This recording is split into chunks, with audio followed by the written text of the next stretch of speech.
Joe Rogan saw Shakur Stevenson in person and couldn't believe how dangerous he looks. Like, he puts pressure on guys without throwing too many punches, and then starts to figure holes out, and the way he can explode and move in with one shot, my God. Yeah, he very explosive. He's very explosive, man. Wasn't for this music, I'd probably be dead. Instead of on top and down this bread. Shakur sees that. He's anticipating something to come. He knows he's going to explode in. So what does Shakur do? Teo takes a big step in. Shakur takes a big step back. Again, always understanding because he has great eyes. Great eyes, understands boxing very well and movements. Joe Rogan reacts with genuine surprise to Shakur Stevenson's impressive physique ahead of his fight with Teofimo Lopez. He highlights how Stevenson's sharp defensive instincts and refined skill set him apart from most fighters. Rogan notes that Shakur's elite conditioning enhances both his agility and power, allowing him to move effortlessly while remaining explosive in the ring. This rare combination makes Stevenson a truly exceptional athlete. Since Floyd Mayweather. Yeah. His defense was incredible. Yeah. Defense, and he stayed, and that guy was putting the guy from Golden Boy, I can't remember his name, who he fought, but was just a good fighter and was really pressuring him. And Shakur stayed in the pocket. Yeah. He stayed in the pocket. He also said people he's were not going calling to him fight a that runner way before. anymore. He's not a runner, yeah. But he said after that fight, I'm not going to fight that way anymore. He said I took too many shots. Oh, really? Yeah, because he wanted to put on a show and show everybody he's not just a runner. He could stand in the pocket. Right. Then he's like, why am I doing this? I'll box the shit out of these motherfuckers. Yeah. I mean, he's a silver medalist, that guy. Yeah. Oh, he's elite. He's elite. Yeah. And just one of the best, as far as... Shakur Stevenson's training camp reflects elite-level focus, discipline, and structure. Every session is designed with precision, targeting defense, speed, and technical mastery. His coaches emphasize conditioning, sharp execution, and strategic awareness, ensuring he is prepared for any scenario. This commitment is evident not only in his physical form, but also in his mental resilience, reinforcing his reputation as a complete professional and a dangerous opponent.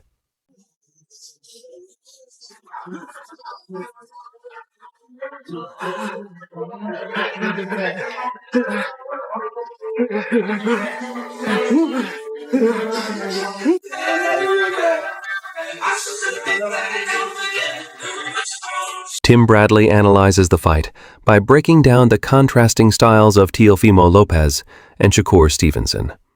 Lopez thrives on explosive, twitch-based movements that generate sudden, powerful attacks, often preceded by a brief pause that adds unpredictability. In contrast, Stevenson excels at distance control, positioning, and pace management. Bradley compares Lopez's explosiveness to Roy Jones Jr.'s dynamic entries, while emphasizing that Stevenson's footwork and anticipation could disrupt Lopez's rhythm. Ultimately, footwork and balance may decide the outcome, making this a compelling clash of raw power versus defensive mastery. The feet is what gets you in position to be able to land those shots. Footwork is extremely important. When I look at both these guys and I look at Shakur's footwork, I look at Teo's footwork, and what I noticed about Teo's footwork in particular is that in order to be able to throw with the amount of power that he has, I've noticed with Teo, there's always a subtle pause before he actually explodes. And Teo's a guy that likes to explode into contact, like to explode into his opponents, man, to land his offense, fast, twitchy type muscles, fibers, he's extremely fast. Some may say that, his twitchiness kind of reminds him of like Roy Jones S type of, movements, how quick he's able to close that distance on his opposition. However, he's in there with a guy that is a master at controlling distance. That's he's a master at literally, getting in his position, right? In a position where he wants to be and taking away your positioning And with doing so, he takes away your feet, and that's why I think feet are going to be extremely important in this. If you can keep your opponent off balance, for instance, let me just give you an example. It's like Tio explodes. There's a subtlety before he explodes with his offense. And as soon as Shakur sees that, he's anticipating something to come. He knows he's going to explode in. So what does Shakur do? Tio takes a big step in. Shakur takes a big step back. Again, always understanding because Ryan Garcia confidently predicts a victory for Shakur Stevenson, citing his speed, defense, and ring intelligence as key advantages. Garcia believes Stevenson's composure under pressure and ability to adjust mid-fight make him a difficult challenge for any opponent, including Teofimo Lopez. According to him, Shakur's combination of precision, agility, and strategic thinking positions him as the favorite, provided he executes his game plan effectively. But critics say there's one thing Shakur hasn't faced yet, and Teofimo Lopez has it. Real boxing guys in this thing. Yo, who you got, Shakur or Tio? I got Shakur Stevenson beat him. You got Shakur? You don't think Tio's gonna win? Nah, bro. Nah, Damn, bro, I'm not gonna lie. That's I got crazy. Tio too, bro. You guys got Tio? How much you guys want to bet, bro? I got Tio. How much you guys want to bet anytime? Bet, bro. I don't got money compared to you. Nah, I'll bet. Hey, I'll bet in your tax bracket, bro. 100. Let's do 100. I'll bet 100, bro. Let's bet 100. Despite widespread praise, Shakur Stevenson faces criticism ahead of his bout with Teofimo Lopez. Some question his recent performances and the depth of his resume, especially when compared to fighters like Gervonta "Tank" Davis, who has proven his power and dominance against elite competition. Critics argue that victories over opponents like Zepeda lack the weight of top-tier challenges, while Stevenson's defensive style and distance control are undeniable strengths. Concerns remain about whether a more passive approach will be effective against Lopez's speed and power. This fight will ultimately test whether Shakur's defensive brilliance can withstand Lopez's explosiveness. Hoisting up Shakur Stevenson, his resume is not really that deep if we're really being fair. And I would challenge y'all to compare it to Gervonta "Tank" Davis's resume and then really look at who they were, look at Tank's frame, look at Shakur's frame, and tell me what looks to be more special. But here you got Shakur being hoisted up and praised nonstop, but then a lot of the same analysts, when they talk about Tank, they're like, oh man, Tank's disappointing and Tank needs to fight someone and his resume is not that good. Who on Shakur's resume is just this world beater? People always talk about, oh, Tank don't have Hall of Famers and don't have good fighters. Ryan Garcia is a dangerous fight. He has one of the best left hooks in the game. He was undefeated. Undefeated fighters could be stubborn, and he's definitely bigger than Tank. Even Shakur, he would probably be bigger than Shakur, but it would at least be closer. So for me, it is more impressive seeing the smaller guy like Tank produce that type of punch and power and being there with the giants and guys like Frank Martin. To me, I would rather have seen Shakur, Frank Martin, like they were supposed to fight, but it fell apart over money, than the fight with Zepeda. Especially, like I said, Zepeda coming off 2 performances where he arguably lost both, if not one of them, and was exposed and dropped in the fight. Teofimo, I think that's a good name for Shakur Stevenson, but the fight hasn't happened yet. So we have to see what it is. But all this talk about Zepeda being, who was that good? Robinson Conceição really should have lost to O'Shaquie Foster. They rematched, and then he did lose. He's cool. And he lost to Valdez before Shakur fought him, and Shakur missed weight. Shakur Stevenson explains that his motivation comes from constantly pushing beyond his limits. He seeks challenging opponents who test him both physically and mentally, viewing each fight as an opportunity to evolve. His competitive mindset fuels discipline in training and sharp focus in preparation. For Stevenson, success isn't just about winning. It's about growth, adaptability, and proving he can rise to any challenge placed in front of him. I think I'm going to capitalize off those mistakes. But bro, what is it about you that has you, looking at a fighter that you know is the truth and then saying, I want to fight him? It seems like it should be normal if you're a fighter, right? But that stuff is dying off in the game right now. And I feel like you one of the last of the dying breed that actually want real challenges. Yeah, I'm competitive, bro. So it's like, I want to be the best. So when I see certain guys out there, and I seen Tio his last fight, I was there front row, and I'm like, damn, this dude is like, he like a baby Roy, like he like doing things with his hands down, flashy. And I thought it was cool. So it kind of made me want to get in a ring with him and see if he could do them things against my style. Your last fight was against William Zepeda in July, and you fought a totally different way. It wasn't the easiest way or the best way to fight, but I think it was good for you and your development because it not only sent a message to the rest of the division, one up, your division at that time, and then the one above you, but it sent a message to the fans. But I think it also did something for you to prove to yourself that, man, listen, that wasn't like my best performance, but I showed you I can get it out the mud. What did that performance kind of do for you now that you look back at it? Honestly, I think like styles wise, I think that Zepeda's style is the style that's supposed to give me the most trouble. Like guys that box and give me time to think is the guys that's gonna have a fit with me all night. But the guys who press me and put me against some ropes and throw a million punches, that's the style that's supposed to give me trouble. So I went out there and I prevailed against that style, and now I'm fighting against a boxer, which for me it just makes it more fun. I don't have to deal with a guy that's trying to like wear me down so much. Right. So now I got to play chess. I got to do what I do best, play chess. Shakur Stevenson's strong sense of accountability separates him from many fighters. He approaches every fight with discipline and responsibility, understanding that every decision carries consequences. However, Teofimo Lopez presents a unique threat with his speed and explosiveness. Stevenson cannot afford lapses in focus, as Lopez's quick movements can disrupt even the most calculated defenses.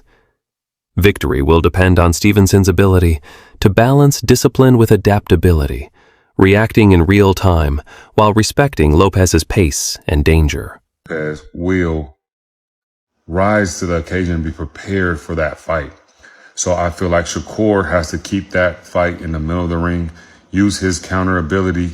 But if Teo's speed is a problem, I think Shakur is going to run into a lot of problems. But if Shakur is the faster fighter with the good reflexes to counter, he'll be fine, I think. But, Teo says a lot of crazy things that, a lot of us don't agree with. But at the end of the day, the dude can fight.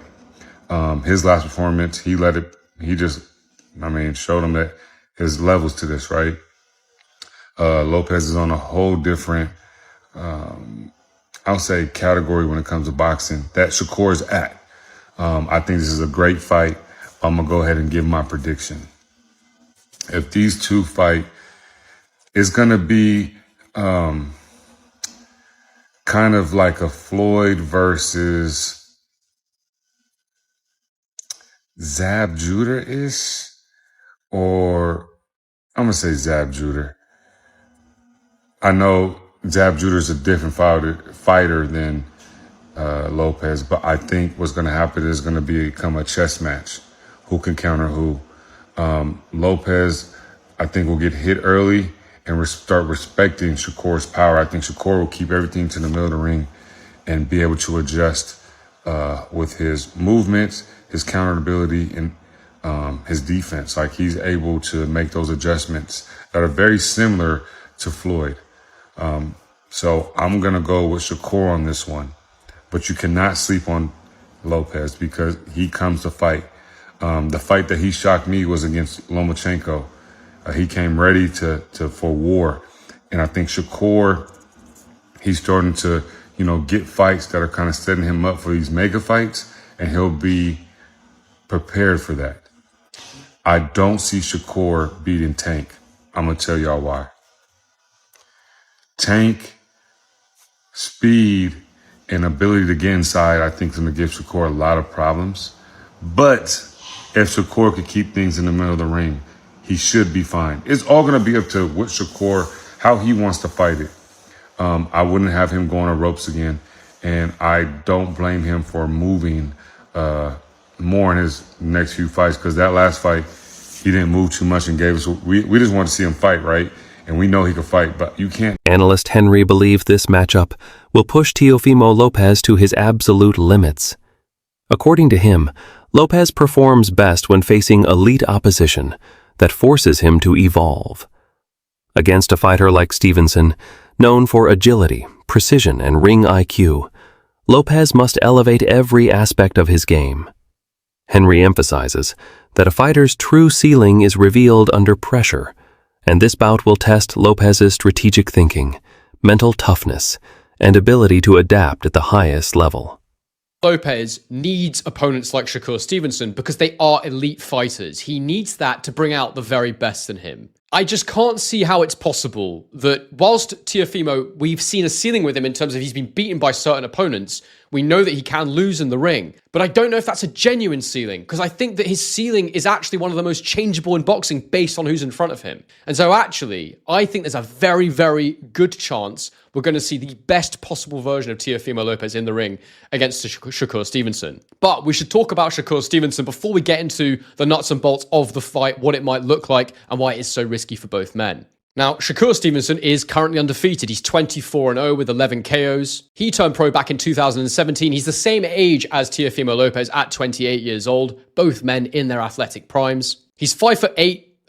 These are on paper heights, so potentially a little bit shorter. He could even be a bit taller than Teofimo Lopez. I really need to see them next to each other to make that assessment. No lifts in the shoes, all that stuff. But around the same size is the most important thing. The difference, though, with Shakur Stevenson is he's actually a 3-weight division world champion, and he started a division lower than Teofimo Lopez, meaning naturally it would appear that he's slightly the smaller man. Although that doesn't necessarily mean they're now not the same size. He could easily have filled out to be rough with the same size as Teofimo Lopez is on the night in the ring. Now, for me, I'm going to jump back to 2021 to first start talking about Shakur Stevenson, when he managed to get a win over Jamel Herring. Again, he'd had significant wins before this fight, but it was the first one where I really tuned into his career. Notable wins had already come against Joet Gonzalez, Jeremiah Nakathila, but no one that was really a household name. Maybe Joet Gonzalez. No giant names. Jamel Herring was the first one where I was like, I know who Jamel Herring is. He beat Carl Frampton. He beat Lamont Roach. This is a very, very decent operator. And what can I say? I mean, Shakur Stevenson just absolutely dominated him